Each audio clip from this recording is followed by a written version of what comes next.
Welcome back for more Reddit stories. Today we have Tales from Security stories for you to enjoy. As usual, sit back, relax, and enjoy. Let's go! Karen gets arrested. I am a security guard. With the outbreak, we have gotten a lot of new companies and contracts, and there have been several stores that hire my company for mask enforcement. Basically, refusing servers for anyone who tries to walk in without a facial covering. This event took place at one of these new contracts for a home improvement shop, one that promises that you can save big money shopping here. My job at this location is extremely simple and narrow. If I see someone walking without a mask, I stand between them and the gate, inquire as to their lack of mask, and give them the option of purchasing a mask for less than 50 cents at the nearby customer service desk if they do not have one on their own. For the most part, people are kind and understanding. Many of them apologize, saying they forgot and quickly dig out their mask from a pocket or a purse and go on about their way. One day, however, I met the Karen. Lineup: me, I, myself, security guard, CSE, customer service employee, manager, and Karen is of course the Karen. I had just stopped an elderly gentleman and asked if he had a mask. He laughed, pulled it out of his pocket, saying he always forgets, puts it on, and walks through the turnstile. As I am having the conversation with him, in walks Karen, staring me down, no mask, and almost runs into the elderly gentleman as she tries to rush past me. I, however, step in her way with a kind smile. "Hello, madam, do you have a mask today?" Karen: "No, and I don't need one either." Me, I am sorry. However, the store policy states that everyone is required to wear a mask.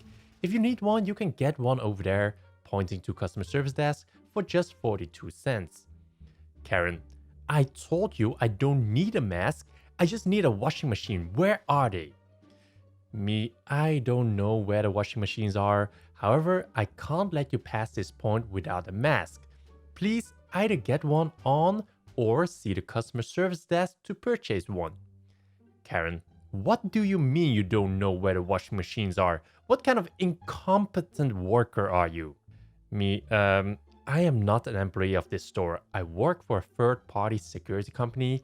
I do not know the store, but you cannot go through these gates without a mask. During this time, Karen tries to walk around me multiple times. I keep stepping in front of her, keeping my hands low and calmly repeating, "You need a mask." Karen: "You obviously work here and I don't like your attitude. Either tell me where I can get a washing machine or get the hell out of my way." Me, she, pointing to customer service employee, will be more than able to help you find what you need as well as sell you a mask so you can shop here. At this point, customer service employee realizes that something isn't right.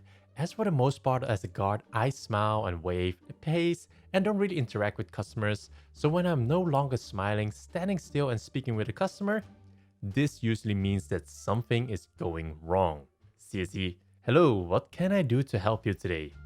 Me, she is looking. Karen: "I want a washing machine and he refuses to tell me where they are. He just keeps getting in my way and telling me to wear a damn mask." "Oh, I'm sorry, but he does not work within the store. His job is just to enforce the mask rules. I would be more than happy to help you. Do you have a mask today?" "No, I don't have a mask and I'm not wearing one." CC: "Well, madam, he won't let you in without a mask, and unless you have one, I would be unable to assist you in getting the washing machine you want." Karen: "I've had enough. Get me your manager now." CC then gets on her walkie and radios for a manager to come up. Manager: "Hello, how are you doing today?" Karen: "I am doing horrible. Your employees are useless, refuse to help me, and won't even let me in the store. I demand you fire them both." I'm sorry, but he," pointing to me, "is not an employee here. We hired his company to enforce mask policies. I've already told you people I won't wear an effing mask. Now fire these people and help me get my washing machine." At this point, she is escalating more and is getting very close to the manager, which triggers my training. Normally, I am not allowed to go hands-on. However, there is an exception when there is significant threat of violence to myself or employees of the company I'm working at, and it's starting to appear as if some violence may happen. Madam, I'm going to need you to calm down and please back away from the manager. We don't want any physical contact. Karen, I'm not talking to you. You are about to be fired anyway. You might as well go home already. Manager, he's not going to be fired. He's doing his job, and I would be more than happy to take you to our washing machines, but you need to get a mask first. Another 5-minute argument during which I am forced to stand between the manager and Karen as she is getting more and more aggressive. The manager took this chance to motion for CSE to call the police. Manager, at this point I'm going to have you to ask you to leave. I won't have you yelling at our security or refusing to follow our policies. Karen, I am not leaving until you fire this a-hole and I get my washing machine. And get out of my way. Don't you know it's rude to get between two people talking? Manager, he is doing his job, making sure no violence happens. We have called the cops. Leave now.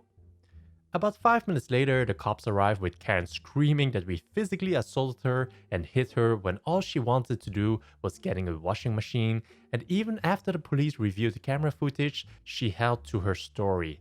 As they attempted to trespass her from the store, she swung at me and luckily missed. That, however, was enough for her to leave the store in handcuffs. I'm not sure why she thought I was an employee. My uniform is gray and black with a bright red logo, and the store's uniform is a lot of blues and greens, but all is well that ends with Karen in the back of a police car. But she is married. So I'm pulling vehicle detail, just cruising around, getting my coast to coast AM fix when I get flagged down by an older nurse smoking on the sidewalk. I pull over, call it into the office, and pop out to find out what's all this then. I am on yellow alert because she seems to be extremely distressed, but there isn't any apparent danger around, so I go and ask her, "How can I help you, madam?" She takes a long drag of her cigarette and tells me that one of the younger nurses just got in a car with a man and was parked in a lot just off property. I'm concerned at first because kidnapping the young attractive employees has been a thing in the past, sometimes from ex-boyfriend, husband types, and sometimes by particular bold vagrants. I get some information from her and tell her that I'm going to have the office call the police and start to head over to the car. Wait, no, don't call the cops. She yells, hisses at me as I start to key up my radio. I look at her confused as she drops the last smelly bit of her cigarette and in one fluid motion that would make Neo proud pulls another out of her purse and lights it. She is not in danger, she knows the shithead. They are over there having intercourse. She nearly barks the last word out. At this point, I just kind of stare at her for a moment. Madam, that is a police matter still, I say. Well, can't you do something about it? Isn't that your job? She says, growing indignant, thinking correctly that I don't want to go over there and get entangled with the sexcapades. Putting on my best customer service voice, I try to explain that since they are off property, I am powerless by law or hospital policy to do anything really. If she were in danger, it would be a different story, but right now, the only thing I could possibly do is report her for time embezzlement, and even then we would have to prove that she was outside of her mandatory break period. She surprisingly lets me finish this, growing more and more irritated. But she is married, and that is not her husband. She hisses at me as if that was supposed to steer me into action. I just shrug.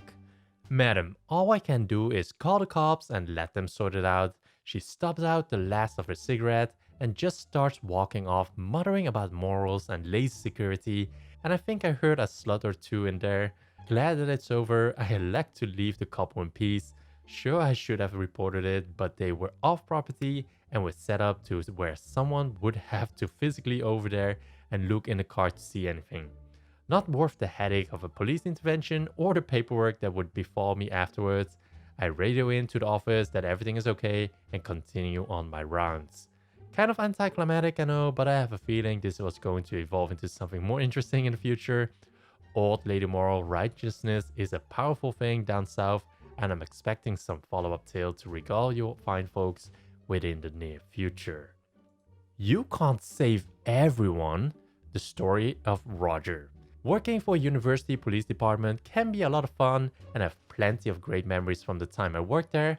However, when we deal with 18, 20-year-old students on a daily basis, you tend to get desensitized to certain things. One of those is mental health calls.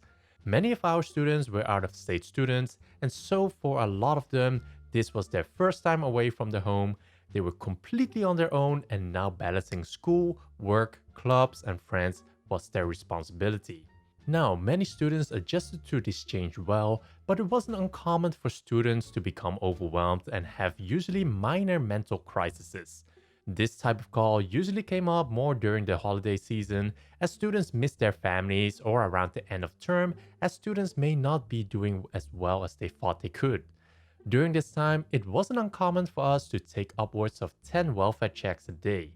Now, a lot of people in the security law enforcement field can tell you that taking the same calls over and over again can be annoying, especially when 9.9 out of 10 times it's usually something very minor, and after some talking to the students it's actually okay and was just overwhelmed for a brief moment. However, this can cause people who really need to help slip through the cracks.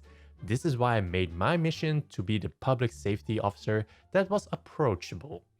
I wanted students to feel comfortable talking to me if they were having a problem, and if I couldn't help them, I knew the resource available so they could get help. This is where Roger's stories comes in. I didn't know Roger for the most part. This was a campus of 20,000 students, and so the only people that I tend to remember were the ones that were really good or did something really stupid. Well, unfortunately, Roger had some personal issues in his life, and on top of the stress of school and other factors, he decided to take his own life. He sent out a Snapchat, basically saying goodbye from the parking garage, and after that, his friends heard nothing more. Now, this Snapchat circulated for hours before anyone brought it to our attention.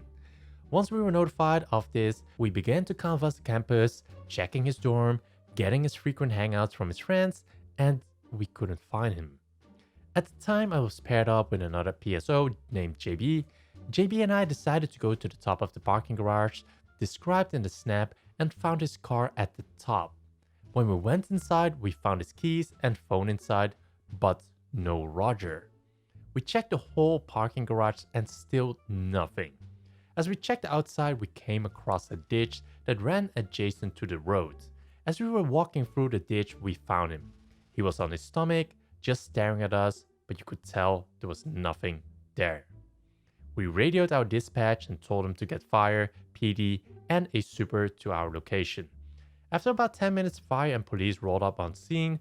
We let them take over and started talking to our supervisor. He advised us that we should start complying information and getting the report started, but leave it open because there would be more to add later. Seeing his body there is an image that I will never get out of my head, thinking about how we and the school had failed this kid. That now a family somewhere no longer has a son, brother, nephew, or friend. I isolated myself for a majority of that shift, typing up my report before heading back to my beat. The next few days was spent interviewing friends and classmates to see if there was any sign that this was coming. After interviewing at least a dozen people, the pieces started fitting together. Roger had been displaying red flag type behavior for a while, however no one put it together, or the more common nobody wants to get involved. To this day, I still wonder what would have happened if someone, especially myself, had been able to intervene and get Roger the help he needed. After this day, the school made a big push for students to speak to someone if they were starting to have thoughts of suicide or self-harm. While we never had any more incidents like this one, the rest of my time there, I made a point that if I ever saw a student who I thought was in distress, that I would make the effort to engage with them, hoping that having someone's attention would make them have second thoughts about going through with it. So those were the stories for today's video. A thumbs up if you enjoyed this to support the channel, and I will see you in the next one.